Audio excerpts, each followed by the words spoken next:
Assalamualaikum warahmatullahi wabarakatuh. Perkenalkan, nama saya Al-Mu'alif dari Lokal 4A Akuntansi, Prodi Pendidikan Ekonomi, Fakultas Tarbiyah dan Keguruan, UIN Suskaryam.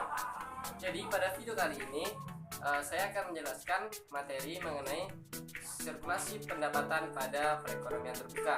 Ini adalah tugas yang diberikan oleh dosen saya, yaitu Ibu Salmia, pada mata kuliah Ekonomi Makro. Jadi teman-teman, bagaimana sih sirkulasi pendapatan pada perekonomian terbuka itu? Untuk lebih tahu lebih lanjut, maka simak saja video berikut ini.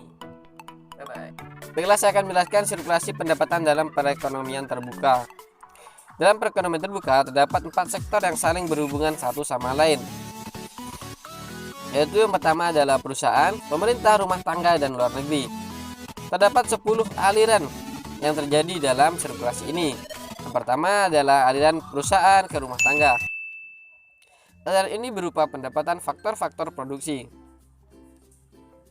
Rumah tangga itu terdiri dari individu-individu.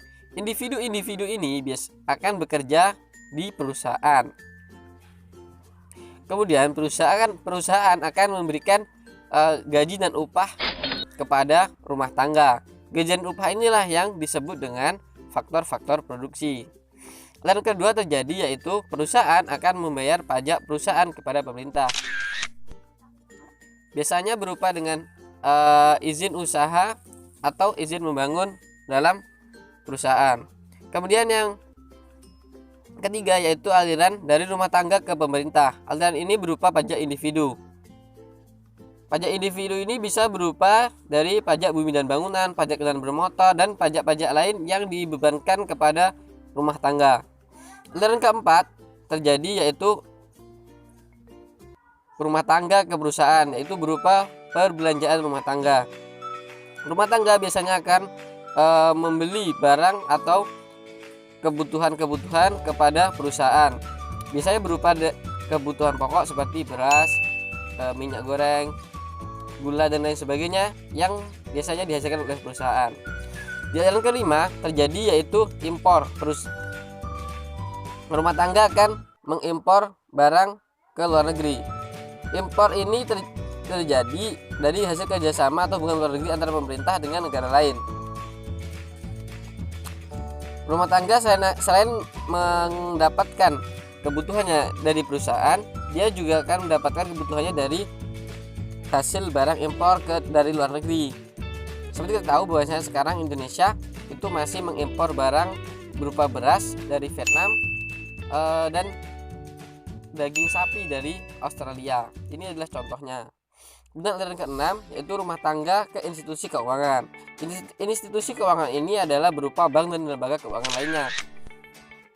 Pada aliran ini rumah tangga biasanya akan menyisihkan hasil dari gaji dan upahnya untuk ditabung atau berupa tabungan ke bank dan lembaga keuangan lainnya.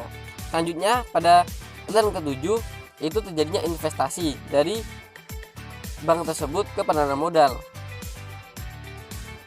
Bank itu akan mengolah dana yang disimpan dari masyarakat atau dari rumah tangga untuk diolah agar tidak mengendap, yaitu dialirkan kepada penanam modal. Dan aliran ke-8 terjadi yaitu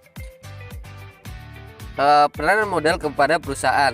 Perusahaan membutuhkan suntikan dana atau uluran dana dari para investor agar usahanya semakin maju atau tetap berjalan lancar.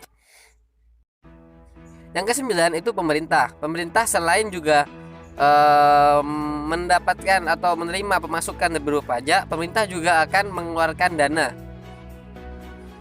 dana kepada perusahaan dan rumah tangga. Dana kepada perusahaan biasanya berupa bantuan untuk usaha, dan untuk rumah tangga itu biasanya mengeluarkan pengeluaran pemerintah itu berupa subsidi-subsidi atau bantuan-bantuan.